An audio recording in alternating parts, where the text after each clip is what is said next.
Every single art organization which is local is somehow condemned to stay as such. But every single organization, every single art organization which is trying and struggling to become international, crossing the borders, has a chance to become successful. It's no doubt created a big demand on, let's say, the world level. I mean the world and not the globe itself, because globe means somehow and takes us to the idea of a sphere, whereas the world is a place which is much more diversified than a simple sphere. The demand has become really tremendous for, let's say, art pieces, artworks, and the art in general.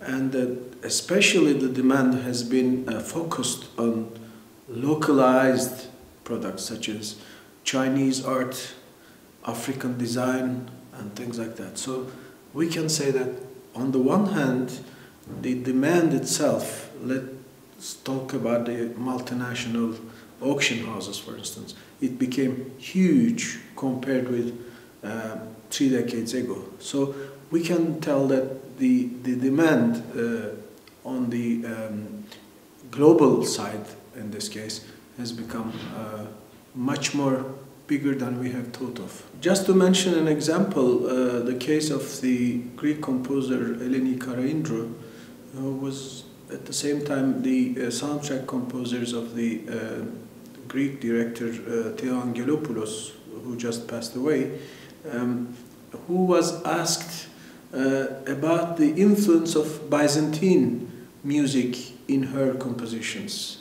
And she said, if I am well rooted enough in my own reality, and if my compositions are, let's say, good enough, the Byzantine, let's say, music should be inherent to it. I don't need to put or include motifs in my compositions.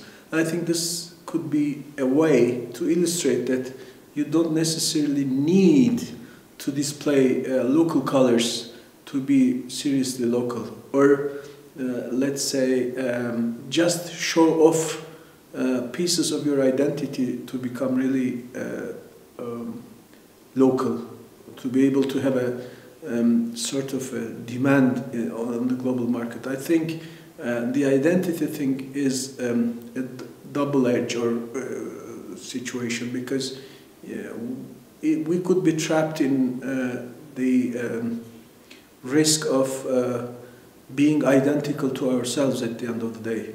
So the best way is to let the artist go on his or her, let's say, inspirational ways, and not to follow the trends. The current situation favors the independence, but independence means also being genuinely creative. If you are a simple follower, you don't have the chance to come up with a decent success. So what I could say that in a world like this, trying to find new ways of expression and trying to freely express them is much more important than arguing on the media and the channels of communication and expression.